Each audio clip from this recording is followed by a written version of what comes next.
국내에 계신 스픽스 구독자 여러분 안녕하세요. 오창익입니다. 정치를 보는 눈 마키아벨리. 오늘도 최고의 전문가와 함께 국내 정치 상황 살펴보겠습니다. 박진영 선생님 오셨습니다. 어서 오십시오. 네, 안녕하세요. 네. 눈이 뭐 엄청 오고 뭐 겨울이 뭐 난리네요. 지금 아직 가을인 것 같기도 하고 겨울인 것 같기도 하고. 그렇죠. 불과 2주 전까지만 네. 해도 반팔 입고 그렇죠. 22도까지 뭐 산책을 하기도 네네. 했었는데 이게 종잡을 수 없어요. 네. 윤석열 대통령 탓이 아닌가 그런 생각이 듭니다. 아니 그게 뭐 분석에 따르면 네네. 서해안의 해수면의 온도가 2도 정도 올라오니까 이게 눈구름으로 가가지고 네네. 폭설이 쏟아졌다는데 네. 도시마다요 네, 관측사상 최고 뭐 이런 거 네네. 역사상 뭐 네. 무슨 와 이게 이제 이른바 습설이잖아요. 네네네. 수분이 많은 눈이다. 그러니까요. 그럼 말씀하신 것처럼 네. 서해안의 온도가 올라가서 이제 수증기가 위로 올라오니까 그게 북서풍 바람을 타고 넘어오면서 눈으로 변했다. 뭐 그렇게 해석하는 것 같습니다. 네 그러면 우리 정치도 사실은 이런 네. 기후 위기 문제 대응해야 되는 거 아닙니까? 뭘 준비하고. 대통령이 아리백도 모르는데 아리백이나 파우치나 네, 뭐 같은 네. 백인 줄 알고 있는데 예. 역시 대응이 되겠습니까? 방법은 대통령이 빨리 집에 가는 것밖에 없습니까? 그리고 저는 대통령 시험 좀 쳐야 되지 않나 이런 생각 들어요. 너무 교양 수준이라든가 네. 특히 이제 경제 관련 이해도가 떨어지는 사람은 대통령으로 안 뽑는 절차가 있었으면 좋겠어요. 국민 시험 이런 거 어떨까요? 네네. 아니, 그걸 당에서 정당별로 대통령 후보라는 게 당이 공천하는 거 아니에요? 공개 네네네. 추천하기 전에 네네. 경선이나 이런 과정에서 그런 걸 좀 해야 되는 거 아닌가요? 사실 이 정당은 정치 결사체입니다. 네네. 그게 우선이고요. 두 번째는 이제 정당은 민주적으로 운영되어야 된다라는 부분이 이제 작동되고 있는데요. 두 번째 부분에서 정당 내부의 경선 과정에서의 토론회를 숫자를 늘리고 이것을 의무화하는 법률안 또는 그리고 이 본선 선거에서 경선 토론회를 본선 토론회를 늘리는 법안들 이런 것들 사실 좀 만들어야 됩니다. 네. 아무나 대통령이 될 수 없게 해야 된다. 근데 손바닥에 왕자 써놓고 대통령 되는 이런 세상에서 네. 지식이라든가 어떤 경제에 대한 이해도 이런 걸 기대하기가 힘든 거죠. 그러니까 맞아요. 그래서 이를테면 필기 시험이라도 네네. 한국은행이 금리를 뭐 내리면 어떤 일이 벌어질까요? 그렇죠. 네네. 이런 거 해야 그런 거 정도 해봐야 됩니다. 대통령이 알아야 되잖아요. 그걸. 네네네네. 그래야 함부로 경제 정책도 운영하지 않고 하게 되는데. 이 현상은 사실은 정당 파괴, 정치 후퇴 현상입니다. 저는 뭐 특정 당적을 가지고 있습니다만 이게 보편적 기류 같아요. 네. 우리 정치는 지속적으로 퇴보하고 있습니다. 그건 사실은 안타까운 일이기도 하지만 네. 국민의 삶을 생각한다면 끔찍한 일이기도 합니다. 국민들은 정치 실력이라든가 교양 수준, 민주적 의식이 늘어나고 있는데 왜 그러면은 정치는 퇴보하느냐? 제가 봤을 때는 정치와 삼각관계로 짜여져 있는 시스템에 포함되어 있는 변수들이 네. 퇴조해서 그렇다고 생각하는데 삼각이라는 건 정치하고 또 뭐가 있을까요? 언론이죠. 언론. 네. 네. 그리고요. 그리고 저는 경제의 영역이라고 봅니다. 네. 이 언론이 이제 수준이 떨어지니까 정치가 언론 눈치 볼 필요 없는 거죠. 그리고 또 언론이 옐로우 저널리즘을 추구하니까 정치가 거기에 대해서 따라가는 측면이 있다. 이렇게 보시면 될 것 같고요. 또 하나는 뭐냐면 경제가 글로벌화되고서 정치의 영역으로부터 독립해 버렸잖아요. 네. 그래서 이제 경제가 정치적인 결정에 따라서 좌지우지되는 시대에서 어느 정도 벗어나 버리니까 경제가 정치에 영향을 덜 미쳐요. 과거에는 나쁜 의미에서 영향도 미쳤습니다. 정경유착이라는 의미도 영향을 미쳤습니다만은 좋은 의미로서 정책적 영향도 미쳤거든요. 이제는 그게 아니라 글로벌 경제, 사실은 미국의 법률이 더 중요한 시대가 되어버렸지 않습니까? 그러니까 이른바 이제 경제와 정치가 멀어지니까 정치인들이 경제를 공부해야 될 필요성을 덜 느끼는 겁니다. 그리고 경제도 정치에 대해서 정책적 요구를 하는 하나의 요청이 줄어들고 뭐 이런 상황들이 저는 뭐 복합적으로 작용한 것 같아요. 또 하나는 이 정치의 힘이 세지 않습니까? 대통령을 가지고 있으니까. 그래서 언론도 어떤 면에서 좀 정치의 하위 파트너인 것 같고요. 광고비를 준다든지 이렇게 순치되어 있는 것 같고. 네네네. 경제도 윤석열 대통령 경우에는 해외 순방 갈 때마다 꼭 재벌 네네네. 총수들을 데리고 다니더라고요. 네네네. 일종의 병풍처럼 세워놓는 그래서 서로가 이렇게 좋은 영향을 주기보다는 일방적으로 작동하는 이래서 생기는 문제도 있지 않을까 싶은데. 지금 정치 권력이 과거처럼 능동적이고 긍정적 의미에서 언론과 경제에 힘을 미치는 것은 줄어들었어요. 앞서 말씀드린 것처럼 네네. 글로벌 경쟁인데, 그런데 파괴적이고 또는 퇴행적인 영향을 미칠 수 있는 것들은 그대로 남아 있죠. 사정기관들 네. 그대로 남아 있고, 그다음에 사정기관의 수장이 대통령이 되었기 때문에 긍정적 입장에서 경제에 영향을 미치는 것들, 이런 것들은 전혀 못 하고 있고, 파괴적 의미 또는 망하게 하는 의미로서의 영향력은 그대로 행사되고 있다. 이게 저는 한국의 상황인 것 같아요.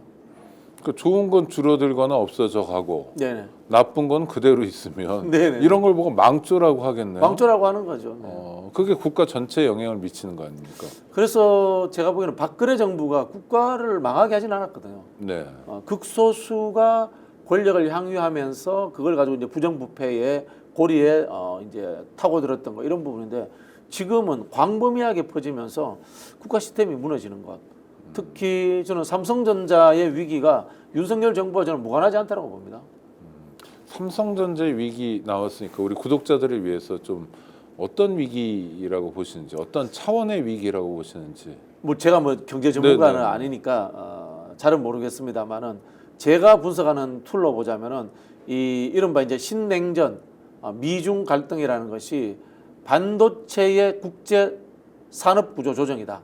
즉 중국이 상위 클래스의 반도체 국가로서 진출하려는 것을 미국이 막아버리면서, 너네들은 계속해서 국제적 분업 구조의 하청 구조로 남아야 돼 라는 것을 저는 안보라는 이름으로서 프레임을 만들었다고 봅니다.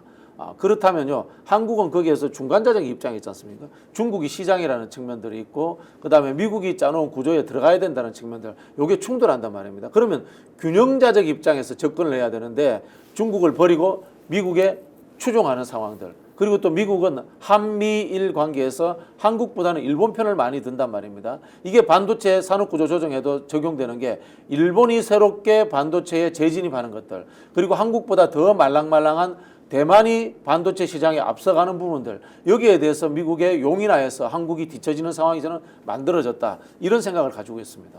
그러니까 뭐 이재용 회장의 경영 능력도 되게 중요하지만, 국가적으로 총체적인 역량을 가지고 반도체 싸움에 어떻게 뛰어들 거냐 또 중요한데, 이런 면에서 윤석열 정부는 국가 전략이 안 보인다. 안 보인다는 거죠. 심각하네요. 이 심각한 분이 지금 또 실제로 심각한 상황들을 많이 만들어내고 있는데, 네. 그 중에 하나가 윤한 갈등이 이거 만만치 않게 진행되는 것 같습니다. 신지호 부총장이 한동훈 사람입니다. 네네.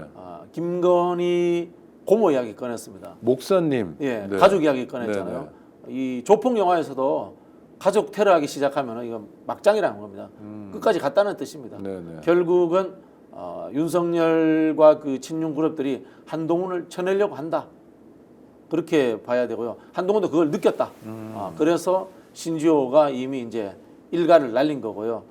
지금 기사를 보면 한동훈이 김건희 특검법에 대해서 다시 한번 고려해 봐야 되겠다라는 메시지를 흘리고 다니고 있습니다. 네. 나 그냥 죽지 않는다, 뭐 이런 의미죠. 그러면 지금 불거진 건 소위 당원 게시판에 한동훈 대표와 그의 가족들이 네. 실명으로 글을 남긴 거, 여기 뭐 실명밖에 안 된다는 거니까요. 이게 당내 갈등인데, 이게 풀리는 게 아니라 네. 이게 증폭되는 하나의 촉진제 역할을 하는 거군요. 그렇죠. 저는 두 가지 측면이 있다고 보는데요. 첫 번째는 특검법 관련 또는 탄핵 관련해서 한동훈을 끝까지 믿을 수 없다. 애초에 이번 기회에 믿을 수 있는 당대표로 당을 새롭게 재구성하고 장악하겠다라는 어떤 중장기적인 계획이 있었다라고 봅니다. 그리고 두 번째로는 김건희 씨와 윤석열의 캐릭터의 문제. 한동훈 절대 용서할 수 없어. 배신자라. 이런 그 두 사람의 뭐 표현이 그렇습니다만, 은원관계 비슷한 이런 것들도 작동하면서 반드시 한동훈을 이번에는 제거해야 되겠어라는 의지가 대통령실에서 충만하지 않았나, 그렇게 짐작합니다. 그러면은 뭐 민주당에서도 그런 뭐 얘기를 하던데, 토사구팽 아니냐고. 그러니까 네. 사냥했었던 사냥개를 삶아 먹는다는 중국 고사 아닙니까? 그러니까 그냥 한동훈은 이재명을 잡기 위한 사냥개였을 뿐인가요? 윤석열 대통령이 볼 때는? 뭐 처음에는 그러지 않았을 수 있죠. 그러나 그 한동훈 입장에서도 해도 너무한다. 윤석열, 김건희가. 네네. 이거는 국민들의 너무 눈밖에 나가지고 차기 정권을 만들어 가는데, 즉 내가 다음에 대권 주자로서 대통령이 되는데도 방해가 될 요소다라고 판단을 했기 때문에 그 틀에서부터 조금씩 벗어나려고 했겠죠. 그러니까 뭐 이런 거 아니겠습니까? 애초에 키워줄 때는 윤석열 덕에 컸지만 크고 나니까 윤석열이 오히려 발목을 잡는다. 이런 생각을 하니까 양쪽이 서로 이제 한쪽은 배신감, 한쪽은 발목 잡는 사람, 이렇게 되면서 갈등이 생길 수밖에 없는 구조가 되는 거죠. 거기에는 뭐 우리 박사님 보시기에는 대통령의 국정 수행 지지도도 상당한 영향을 미쳤다. 지지도가 높으면 한동훈 대표가 쓸 수 있는 카드가 많지 않을 없죠. 텐데 네. 지지도가 낮으니까. 그런데 그렇게 토사구팽 당할 운명에 처해져 있고 뭐 누가 봐도 위기 상황인데요. 당원 게시판 문제도 그렇고 한동훈 대표의 대응이 이렇게 활기차 보인다, 적극적이다, 공세적이다 이런 느낌은 안 들어요. 이건 왜 그렇습니까? 일단 뭐 약점을 잡혀 있겠죠. 이 댓글 게시판에 대해 가지고 네. 장해찬 씨가 이야기를 많이 하잖아요. 한동훈 씨 부인이 과거 맘카페에서 했던 행동들 이런 것들도 폭로를 하고 실제로 이거는 한동훈 팀들이 했던 것이다 라는 확신을 갖고 있는 것 같아요. 장해찬 씨는. 네네. 이게 우리 생각에는 이제 댓글 다는 것 같지만 여론 조작이거든요. 네. 민주주의 침해입니다. 그리고 한편으로 법률적으로 작동되면 업무 방해에 해당될 수 있거든요. 네네. 이런 법률적인 문제, 그다음에 도덕적인 문제, 정치적인 문제가 복합적으로 되어 있기 때문에 한동훈의 정치적 위기로 작동할 수 있습니다. 그래서 이제 한동훈 대표가 극단적인 투쟁을 못하는 측면이 있다 이렇게 봐야 되고요. 그리고 근본적으로 한동훈 대표 입장에서는 윤석열 체제가 완벽하게 붕괴돼 가지고 야권이 완전하게 새로운 판 짜는 거 이것도 두려울 수 있습니다. 왜냐하면 자기 역시 뿌리는 윤석열과 같고 외부인이잖아요. 네네. 그렇기 때문에 외부인들이 배제되는 새반짜기가 될 수 있는 가능성이 있기 때문에 적절하게 윤석열 체제는 유지가 되고 김건희 여사 정도는 제어가 되면서 본인에게 스무드하게 이양되는 상황들 이걸 바랄 겁니다. 근데 그렇게 말씀 듣고 나니 그런 상황 절대 없을 것 같은데요. 이제 한동훈은 그렇게 바랬다고 제가 들었거든요. 어. 근데 만약에 윤석열이 나를 쳐내는 게 확실하다. 네네. 그러면 이제 극단적인 저항의 상황으로 가는 거죠. 저는 그 기로점에 있는 것 같아요 지금. 그러니까 이도 저도 아닌 상태이지만 뭐 숙고하는 상태라고 하고. 네. 그럼 한동훈 대표가 윤석열 대통령을 향해서 만약 칼을 뽑는다 하면 그 쓸만한 칼일까요? 첫 번째가 김건희 여사 특검법. 그러니까 그게 자기는 국회의원도 아닌데 네네. 한동훈 계를 통해서 특검법을 통과시키는 게 수적으로 일단 가능할까요? 수적으로도 쉽지 않고요. 지금 이 한동훈이 정치 초짜잖아요. 네네. 그래서 이 추경호 원내대표가 한동훈 대표를 가지고 놀고 있어요. 이런 특검이라든가 국회에서 표결하는 것에 대한 권한은 당대표가 아니라 원내대표가 가지고 있다라고 이야기를 한단 말입니다. 네네. 그러면은 김건희 특검법이 제의되잖아요. 그러면은 원내대표가 의원들을 모아서 의총을 해가지고 우리 집단 퇴장하자. 당론 정해서 이런 식으로 끌고 가버릴 수 있어요. 그러면은 한동훈 대표는 이제 닥쳐둔 게 이제 지붕 쳐다보는 격이 되는 거죠. 근데 이런 상황이 되면은 당헌 당규를 가지고 논란이 생깁니다. 자, 주요 정치적 결정을 하는 당론 결정이 대표를 위시한 최고위원회인가 아니면 의원들의 결정 구조인 의원총회인가라고 이렇게 싸움이 나게 돼 있죠. 네네. 그런데 그럼 만약 추경호 원내대표가 자 김건희 특검법 제2요구안 거부권 이후에 해야 되는데 그건 무기명이긴 한데 네. 집단 퇴장 해버리면 네네. 나 남아서 무기명할래 이거 좀 이상하잖아요. 그 정도 가면 김명이죠. 분당이죠, 분당이죠. 그렇죠. 네. 그러니까 가능성이 별로 없다. 네네. 그러면 한동훈 대표는 올 겨울쯤에 조용히 사라지는 게 자기 역할이 되는 걸까요? 한동훈 대표가 요구할 수 있는 게 이거죠. 집단 퇴장이 아니고 의원들의 자율투표에 맡기자. 요걸 가지고 이제 추경과 한판 붙는 상황. 이게 이제 최대치로 본인이 할 수 있는 거죠. 네. 저는 한동훈 대표가 김건희 특검법 찬성하자라는 이야기까지도 못 꺼낼 거라고 봐요. 뭐 쫄보기도 하고 집중적으로 본인이 린치를 당할 수도 있고 한편으로 박근혜 탄핵 트라우마가 있지 않습니까? 네네. 탄핵을 주도한 것과 따라가는 건 다르단 말이에요. 네. 그래 한동훈 대표 입장에서는 내가 김건희 특검을 주도할 수는 없어. 그러나 모른 척하고 의원들이 가는 것에 대해서는 용인해 줄 수 있어. 요 정도 스탠스면은 본인 입장에서 원만하다고 생각할 거거든요. 그러면 최대치 주장할 수 있는 것이 의원들이 본회의에 참석해서 자율 투표하도록 하자 정도가 저는 최대칠 거라고 봅니다. 그러나 추경호 원내대표가 싫어. 집단 제장하자. 이건 당내 문제야. 우리가 해야 돼라고 하면 그때는 이제 아니, 충돌하더라도 결국 네. 이기는 건 추경호가 이길 것 같은데요. 한동훈이 얼마나 이제 결심을 가지고 있느냐 하는 부분이죠. 그리고 거기에는 이제 광장의 시민들의 목소리, 네. 또 여론조사에서의 윤석열 정권의 지지율 이런 걸도 다 복합적으로 그러니까 작동하죠. 한동훈 개가 10명 또는 20명의 의원이 있다 치더라도 네. 추경호 원내대표가 집단 퇴장이라고 결의를 해가지고 이제 발표하면 그걸 무릅쓰고 나는 남을 거야. 네. 10명, 20명 안 될 것 같은 느낌인데요. 그렇게 되려면요. 네. 광화문에 100만 명 모여야 되고요. 윤석열 지지율이 10% 초반대로 떨어져야 됩니다. 그 정도 되면은 한동훈이 그런 이야기 할 수 있을 것 같아요. 네네. 네. 그러면 한동훈 대표는 그냥 흐지부지 끝날 가능성이 훨씬 더 높아 흐지부지 보이네요. 되는데 끝나지도 않을 거예요. 쉽게. 아, 그래요? 끝나지도 않을 것 같아요. 왜냐면요. 지지율이라는 게 갈 곳이 있어야 빠져나오거든요. 네네. 갈 곳이 없어요. 오세훈 저렇게 됐죠. 네. 홍준표 저런 수준이죠. 뭐 대권 주자가 없잖아요.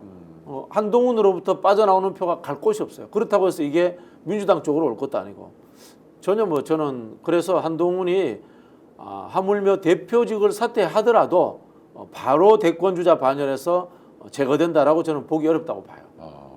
일종의 엉거주춤 상태가 계속될 거다. 네. 이럴 때 제가 기대하는 게 뭐 이낙연 총리라든가 이런 분들 활약 좀 하시죠. 뭐 국민의힘 입당. 국민의힘으로 네네. 가셔가지고 네네. 대권 주자 하시면 지지율 한 10% 나올 겁니다. 아이고. 그러니까 정치 지도자란 분들이 누군가에 의해서 발탁되거나 누군가에 의해서 그 자리에 앉히게 되면 말로가 대체로 이렇게 가는 거군요. 그러니까 자기 역량이 되게 중요하군요. 뭐 대표적으로 비교되는 사람이 이재명 대표잖아요. 네네. 민주당 내에서도 비주류였고 소수파였습니다. 그 민주당 내에서도 이제 탄압을 받았습니다. 그런 이 시련을 겪으면서 단련됐기 때문에 지금의 상황에서도 쉽게 꺾이지 않는 거거든요.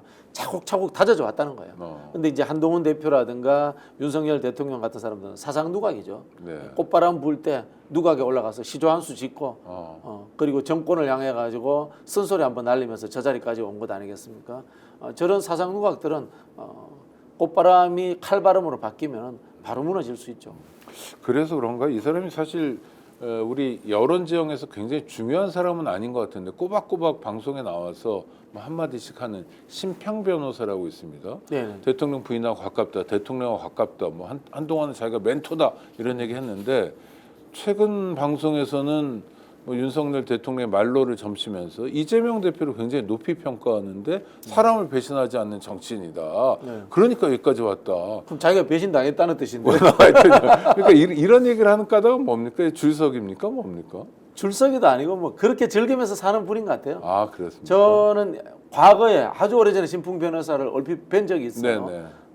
이분이 아마 명문 집안의 종손쯤 될 겁니다. 네. 그런 상황이고 처음에는 한 20, 30년 전쯤에는 굉장히 개혁적인 변호사였어요. 저도 아는데. 열린민주당이라고 그 노무현 정부의 민주당 계열 정당으로 출마 생각도 있었던 분이에요. 그런데 이제 사적 관계들 속에서 뭔가 좀 이 태클이 들어와서 출마를 못하고 이런 상황이었는데 아마 저는 윤석열 대통령이 대구 고검에 이 좌천성 인사로 내려갔을 적이 있지 않습니까? 네네. 그때 이렇게 교분을 트지 않았나 이런 생각이 들고요.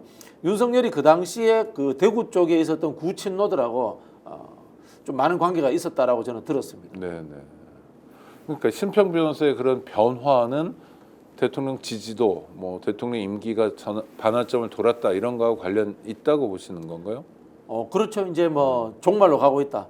이석연 그 박근혜 정부 법제처장께서는 네네네네. 윤석열 아주 대통령 그전부터 이제 세게 네. 그만둬야 된다. 이 정도까지 이야기를 하잖아요. 그런 분들의 목소리가 중요합니다. 네. 뭐 예를 들자면 심평 변호사 저희가 한번 불러볼까요, 같이? 심평 변호사 같은 분도 불러가지고 네, 네. 윤석열 정부의 이러저러한 문제점들 따져보고 과연 이런 식으로 해서 한국 사회가 앞으로 전진할 수 있을까 이야기해봐야 됩니다. 예를 들자면 뭐 전원책 변호사 네네. 이런 보수적인 사람들이 목소리를 내야지만이 윤석열 정부가 쉽게 무너집니다.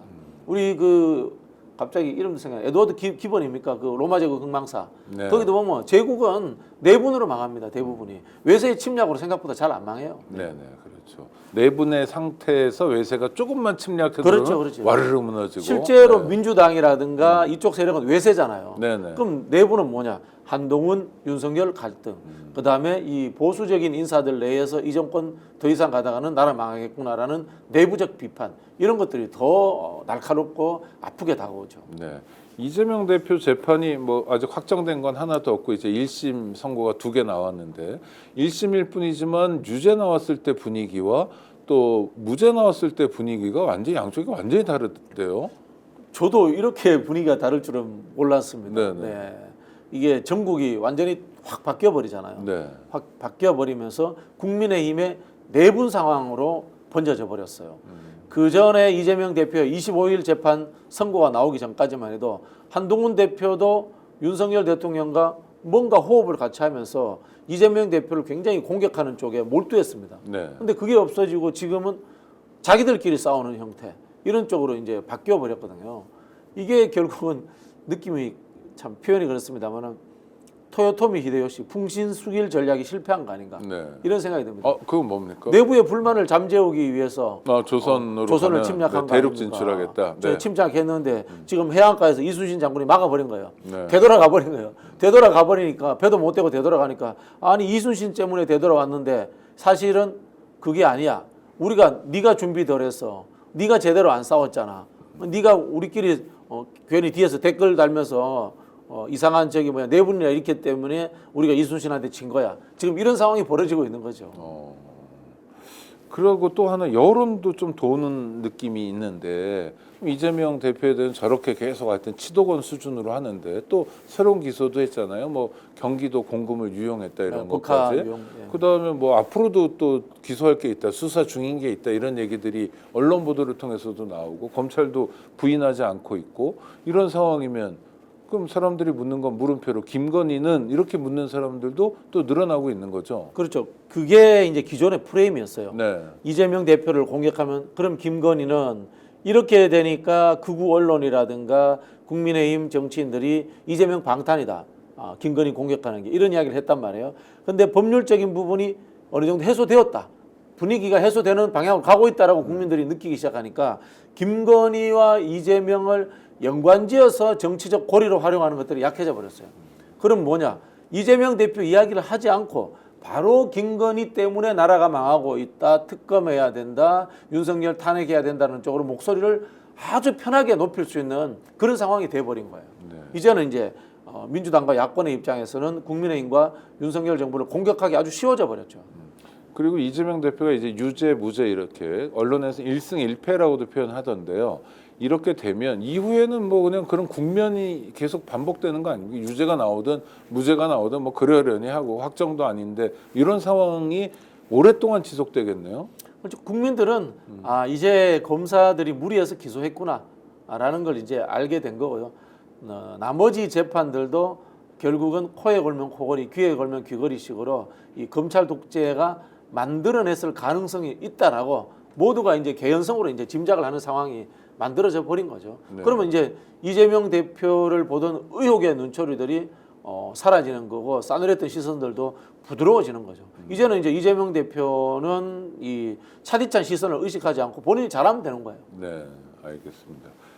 그래서 말씀인데 또 하나 일각에서는 이런 얘기도 합니다. 그럼 도대체 경찰이나 검찰이 수사하고 검찰이 기소하고 법원이 판단하면 국민 다수 뭐 적어도 절반 정도가 지지하는 유력 정치인도 언제든지 정치를 그만두게 할 수 있는 건 문제 아니냐. 그래서 지금 이 정치관계법을 바꾸자라는 이야기를 하고 있습니다. 첫 번째는 이제 선거법 문제인데요. 누군가를 알았다 몰랐다 차원으로서 당원 500만 명의 정당이 434억 원을 토해내고 문을 닫아야 되는 상황. 이게 민주주의를 위반하는 것 아닙니까? 선거법이 민주주의를 위하는 상황이 된 거죠. 사실 법치라는 미명 아래에 형법의 과다 적용이 헌법적 가치인 민주주의를 훼손하는 행위가 대한민국에는 늘 있어 왔습니다. 그래서 저는 더 이상 이 룰 오브 로라는 법치주의적 개념을 한국 사회가 이제는 벗어 던질 때가 됐다. 그리고 오히려 기본적인 인간의 인격적 권리, 시민권, 인권을 존중하는 헌법적 가치가 법률의 전면에 등장하는 이른바 이제 입헌주의, 컨스티튜셔널리즘이 한국의 새로운 이 법에 의한 이 국가의 운영이라는 형태로 돌아와야 된다. 이런 말씀을 드리고 싶어요. 쉽게 말씀드리면 이겁니다. 법은 범죄자들을 처단하기 위해서 존재하는 것이 아니다. 법은 국민의 인권과 시민권을 보장하기 위해서 민주주의를 위해서 존재해야 된다는 측면으로 바뀌어야 된다는 겁니다. 지금 대한민국의 법조인 대다수들은 법은 범죄자를 처단하기 위해서 존재하는 것이기 때문에 어떤 방법이든 간에 범죄자를 많이 만드는 것이 법률이 잘하는 것이다라고 착각하고 있습니다. 이 사람들은 형법만 공부하고 헌법의 가치를 전혀 이해하지 못하는 그런 저는 이 사이비 법조인들이다. 그런 생각을 가지고 있습니다. 법이 무엇인가 또 무엇이어야 하나라는 말씀을 주셨는데 지금 금방 이제 우리가 이제 법률과 네. 민주주의를 이야기를 했는데요. 그래서 제가 봤을 때는 허위사실 공표, 물론 범죄일 수 있습니다만은 100만 원에 해당되는 수준으로서 국민이 뽑은 국회의원들도 하다못해 뭐 몇만 명이 뽑잖아요. 대통령은 수천만 명이 뽑습니다. 네네. 그런 정치인을 사장시켜버리는 이건 좀 문제가 있다고 봐요. 예, 당장 이 선거법 관련해서 벌금형을 좀 기준을 높일 필요가 있다. 그런 생각이 들고요. 근본적으로 제가 대한민국의 법조인들에게 경고 또는 한번 고함을 지르고 싶은 게 네네. 로비스트법 만들어야 됩니다. 진짜 로비스트법 만들어야 됩니다. 이 로비스트법이 없기 때문에 법률가와 이 국회의원들의 특권이 대한민국을 지배하는 세상을 만들었어요. 어떤 의미인지 조금 더 로비스트법이 설명. 있어야지만이 합법적으로 청탁이 아닌 저가의 금액으로서 힘없는 사람들도 자신의 민원을 합법적으로 국가에 제기할 수 있고 그다음에 국가의 정책에 반영할 수 있는 겁니다. 사실은 이 로비스트법이야말로 합법화된 국민청원입니다. 의미 있는. 근데 지금 한국 사회는 이 로비스트법에 대해서 나쁜 이미지를 더 세워가지고 이 로비스트법을 만들지 않음으로 인해 가지고 국회의원들이 이걸 독점합니다. 그리고 변호사들이 합법적으로 거액의 수수료를 받고 독점합니다. 거기에 기생해서 로펌들이 기업들과 결탁해 있습니다. 돈 있는 사람들은 변호사를 써서 합법적으로 로비를 다 합니다. 로펌을 통해 가지고. 그리고 힘 있는 사람들은 국회의원을 통해 가지고 합법적으로 로비를 다 합니다.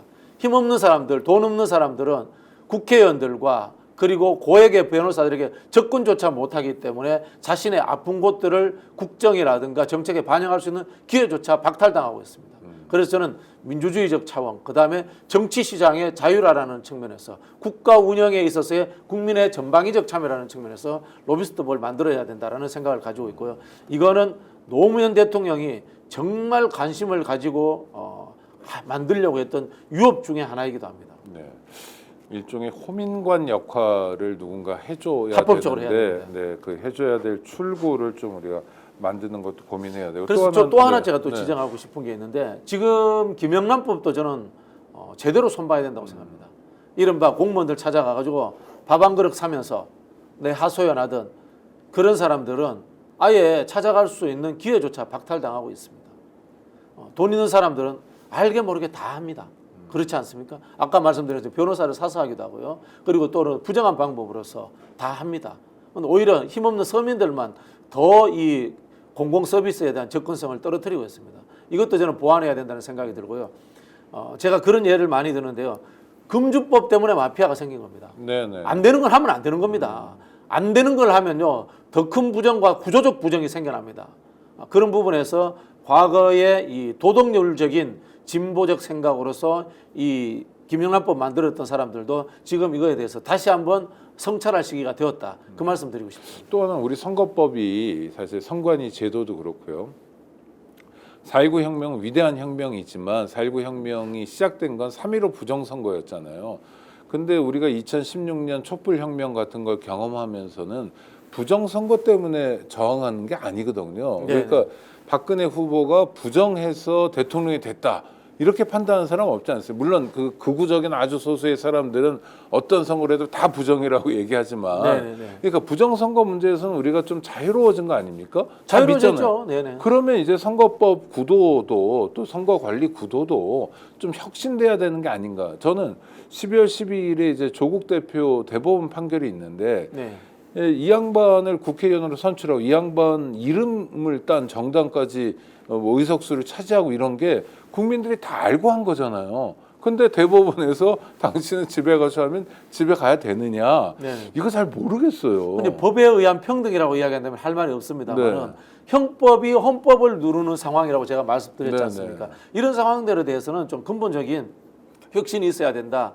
뭐 그런 말씀을 드리고 아니, 싶고요. 지금 법률대로는 어쩔 수 없이 그렇죠, 조국 대표가 유죄 판결 받으면 확정되면 네네. 집에 가긴 해야 되지만 네네. 제2, 제3의 조국, 제2, 제3의 이재명을 다시 만들 수는 없다. 이런 말씀이시군요. 그렇죠. 그래서 제가 이제 말씀드리는 것 중에 하나가 정치적 인사권에 관한 문제들을 이 헌법재판소가 가지는 것도 큰 문제라고 봅니다. 네. 선출되지 않은 사람들이 대통령의 인사권 문제, 그다음에 고위공직자 인사권 문제에 대해서 법률적인 규정을 통해서 접근한다. 이건 황당무계한 접근이에요. 제가 생각해 보면은. 대통령이 집에 가야 되느냐 마냐, 그렇죠. 대통령을 파면하냐 아니냐는 공화국에서 아주 중요한 쟁점도 그렇죠. 헌재 재판관들이 결정한다. 정확하게 말씀하셔요. 이때 공화국의 이론이 나오는 겁니다. 네, 사실은 대한민국이 민주공화국이잖아요. 민주공화국인데 민주주의적 절차는 가지고 있는데 공화적 절차는 너무 엉성해요. 네. 공화적 절차를 지금 헌법재판소가 하는 상황, 대법관이 하는 상황으로 만들어놨는데 선출되지 않은 사람들이지 않습니까? 그 사람들이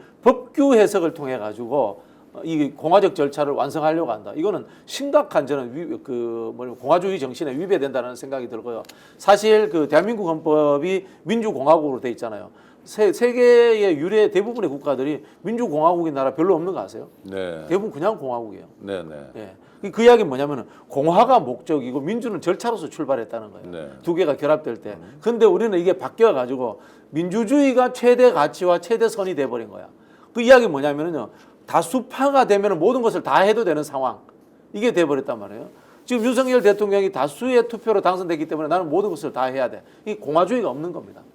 이런 상황들이 만들어졌는데 이걸 해소하기 위해서는 또 다른 공화주의적 기관이 있어야 됩니다. 의회도 마찬가지고요. 또는 한편으로 보면은 저는 상원의 역할이 필요하다. 그런 측면에서 헌법재판소를 없애고 상원을 만들어야 된다는 주장을 하는 거고요. 그리고 선거관리위원회는 말할 필요도 없습니다. 민주주의에는 최소의 규제가 필요합니다.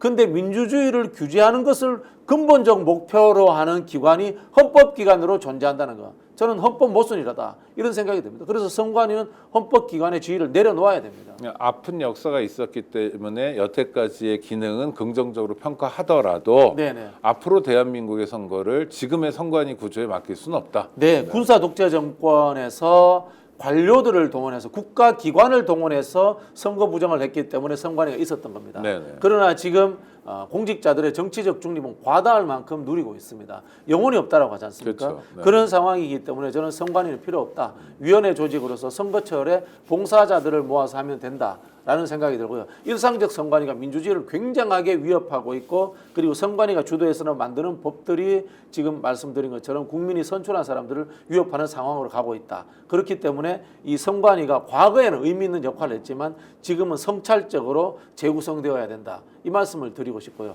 앞서 말씀에서 제가 좀 오해가 있을 것 같아서 김영란법 말씀드리고 싶은데 김영란법도 근본 취지와 달리 왜곡되는 지점들이 있기 때문에 수정 보완해야 된다. 완전히 없어지는 것이 아니라 완전히 없어질 만큼의 시대까지는 아직 못 왔기 때문에 저는 그런 부분에서 법률이라는 것에 대해 가지고 완벽하다. 또는 이 동시대적인 부분이 아니라 영원무궁한 것이다라고 생각하는 자체가 우리 머릿속에서 깨져야 되고요. 어릴 때 배웠던 대한민국 헌법은 경성헌법이기 때문에 자주 바꾸면 안 돼라는 그 잘못된 법률에 대한 엄숙주의, 신성화부터 저는 깨야 된다고 생각합니다. 네.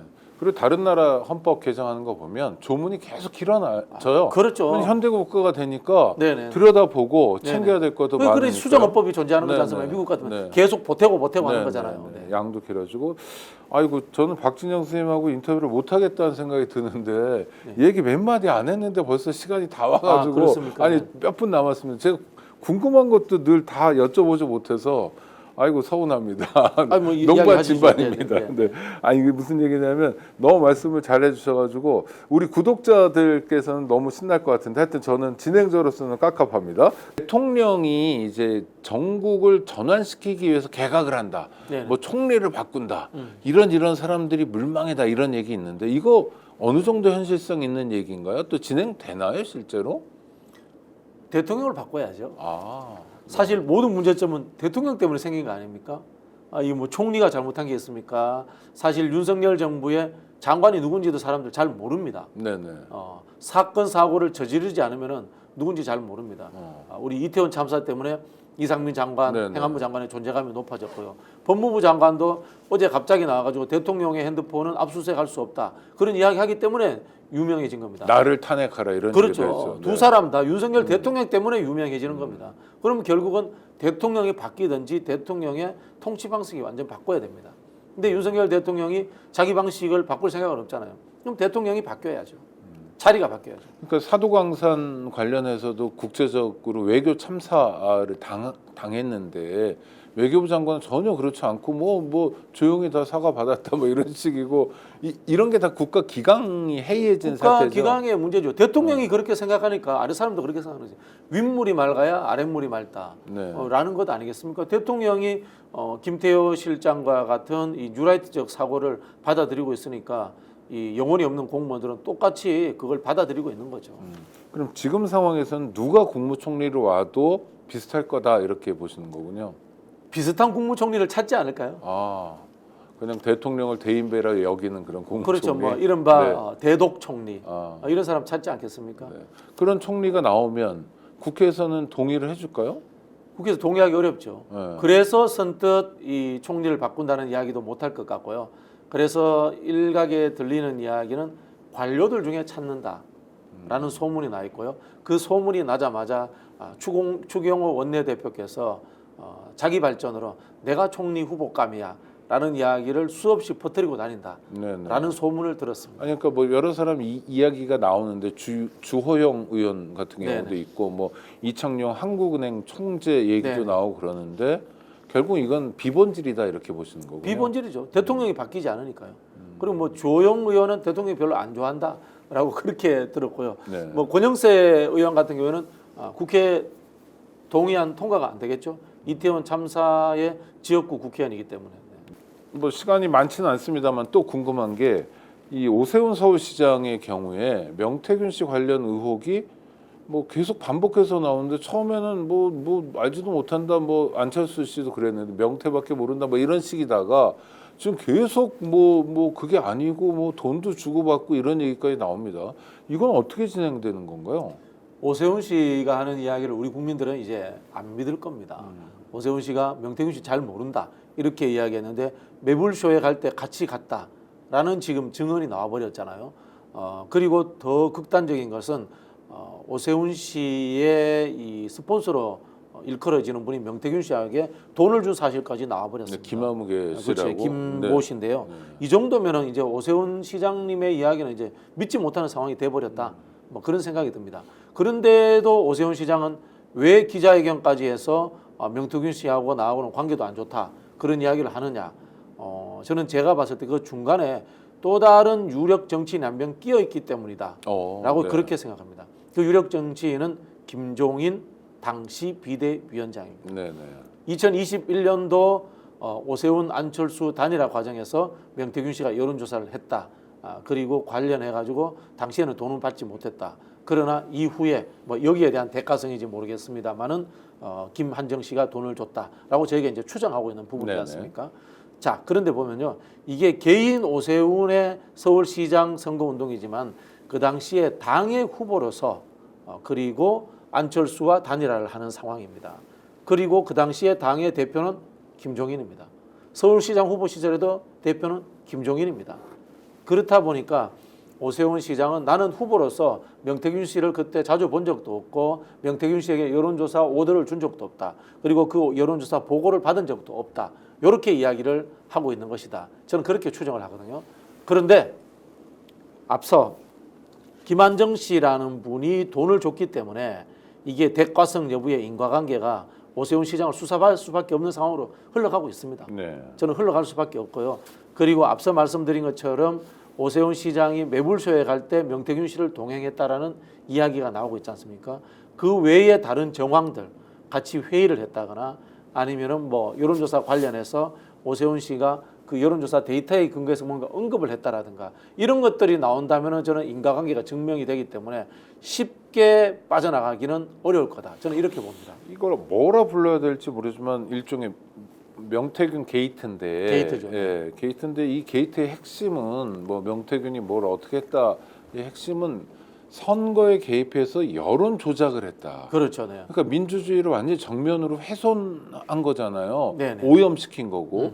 그래서 어쩌면 당선될 사람이 안철수거나 나경원일 수도 그리고 또 있는데. 홍준표였을 수도 있죠. 그렇죠. 그런데 그거를 뭐 저 오세훈으로 바꿨다든지 네네. 또는 홍준표가 대통령이 될 수도 있거나 후보가 될 수도 있었는데 윤석열을 바꿨다든지 하는 조작 아닙니까? 이거는 아주 심각한 문제 아닌가요? 민주주의 위의 사건이고요. 정당 해산해야 됩니다. 우리 통진당 사태 기억나죠? 네네네. 통진당 사태의 출발이 비례대표 후보 선정 과정에서의 조작입니다. 더합니다.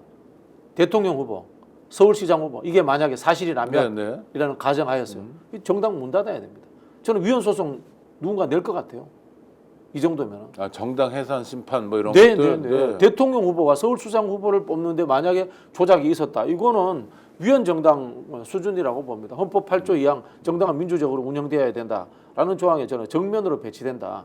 뭐 그런 생각이 듭니다. 그런데 지금 검찰에서 수사를 하고 있습니다. 네네. 관련해서 국민의힘 당사에 대한 압수수색도 했는데 네. 저는 뭐 편견을 가지고 보지는 않으려고 노력하는데 압수수색하는 장면을 보면 굉장히 이렇게 따뜻하고 우호적이고 친근한 분위기, 미소가 막 있더라고요. 한동훈 대표는 신나기도 했어요. 아, 그렇습니까? 네. 제가 봤을 때는 보통 민주당 압수수색하면 난리 당직자들이 나죠. 인상 몸싸움하고 쓰고 난리 나죠. 뭐 하는 거냐 뭐 이러고 변호사 불러와 뭐 이러잖아요. 여긴 되게 서로 친근하더라고요. 그래서 저는 두 가지 측면에서 네네. 의심합니다. 첫 번째 측면에서는 짜고 치는 쇼일 수 있다. 중요한 네. 서류는 이미 감추고 압수수색을 받았을 수도 있다라는 의심. 두 번째 의심은 서류를 감추지 않더라도 털리고 싶다. 정말 나는 아무 거리낌 없이 우리 정보, 그 당시 지방선거 때 정보, 보궐선거 때 정보, 총선 때 정보, 나는 거리낌 없이 털리고 싶다라는 생각이 한동훈 대표가 있을 수도 있지 않나라고 의심을 해봅니다. 나는 왜? 상관없으니까. 나는 관련 없으니까. 네. 네. 좋네요. 네. 근데 저는 이게 검찰이 정당에 이렇게 마구 들어가는 행태 자체가 헌법 유린일 수 있다는 생각이 듭니다. 우리가 생각 못하는 것들 중에 하나가 정당도 헌법 기관에 준하는 위치를 가지고 그럼요. 있습니다. 네. 아니 그리고 당사 두 곳을 압수수색했는데 하나는 국회죠, 또. 국회 아니잖아요. 국회 네. 안에 들어가는 건 수사기관이 아무리 영장이라도 국회 안에 들어가는 건 정말 최후의 수단이어야 되는 거 아닌가 싶은데. 이거는 당 대표도 잘못했지만 국회의장도 잘못한 겁니다. 네. 상권 분립인 나라에서 행정부의 사정권이 대의기관인 국회까지 쳐들어왔다. 이거는 심각한 위해 행위도 받아들여야 되고요. 그래서 저는 장기적으로 개헌하면은 국회에 약간의 치안이라든가 사정권을 줘야 되지 않나. 뭐 특사경 비슷한 수준이라든가 네네네. 그런 생각도 해봅니다. 경비만 둘 게 아니라. 예, 네. 지금은 이제 그 경위하고 방어만 있잖아요. 네. 그 정도 수준을 넘어서서 예를 들자면은 이런 경우에 이 행정부 소속인 검찰이 압수수색이라든가 자료 요청을 한다. 그러면은 이 국회 내에서 국회만을 담당하는 사정기관이 있어서 여기에 대해서 협조한다거나 해가지고 우리가 찾아서 보내줄게라든가 이런 방법도 가능하지 않을까요? 또 하나는 뭐 대통령 또는 국무총리 정도가 국회의장에게 네네. 요청해서 네네. 언제 이런 일로 압수수색이 있을 것 같은데 좀 양해를 부탁드린다라는 최소한 예우라도 좀 하거나. 그렇죠. 네. 근데 이런 게 아무것도 없는 좀 정말 검찰의 나라인가? 검찰의 검사들만의 나라죠. 나라인가 하는 네. 생각도 좀 듭니다. 로마 역사를 보면요, 이 이른바 이제 집정관들, 그 네. 황제들이 막 원로원을 부수기도 하고 이러잖아요. 근데 한 시절에는 원로원이 이 무력을 어느 정도 가지고 있을 때도 있었어요. 그럼 뭐냐? 원로원이 황제를 체포하러 가기도 해요. 네. 때로는. 예. 그런 것도 필요하지 않나, 민주주의라는 것은. 저는 그런 생각을 해보고요. 우리는 사실은 이제 이 비폭력 민주주의에 굉장히 익숙해져 있고 많이 발전해 있습니다만은 민주주의라는 것이 폭력적이냐 비폭력적이라는 문제에 접근하면 정답은 존재하잖아요. 네. 미국 같은 경우에는 민주주의의 폭력성 일부를 인정해 줍니다. 인민의 저항권을 인정해 줘요. 그래서 미국 시민들 같은 경우는 미얀마라든가 이런 데서 군부가 이 민중들을 탄압하는데 민중들이 일방적으로 당하는 상황에 대해서 이해를 못 한다고 하더라고요. 왜 인민의 저항권이 보장되지 않느냐 이런 이야기를 하는데요. 저는 뭐 그 정도까지는 이제 상상력과 재미의 수준이지만은 국회는 그 정도 뭐 최소한의 어떤 본인의 자기 안보 장치가 있어야 되지 않나 이런 생각도 해봅니다. 네, 알겠습니다. 민주주의란 게 이렇습니다. 나의 권리만 중요한 게 아니라 비록 국민의힘이라도 국민의힘 당사가 압수수색을 함부로 당하는 것은 반대하는 그런 원칙이 중요한 것 같습니다. 그러니까 나의 권리가 보장돼야 되니까 너의 권리도 보장돼야 되는데 어떤 정치 세력은 뭐 나는 자유롭고 싶고 남은 아무렇게나 돼도 좋고 또는 해쳐도 좋고 이렇게 생각하는 정치 세력도 있는 것 같은데요. 이럴 때 원칙이 뭔지를 우리 박진영 선생님 통해서 확인할 수 있는 좋은 시간이었던 것 같습니다. 구독자 여러분 감사하고요. 또 박진영 선생님 감사합니다.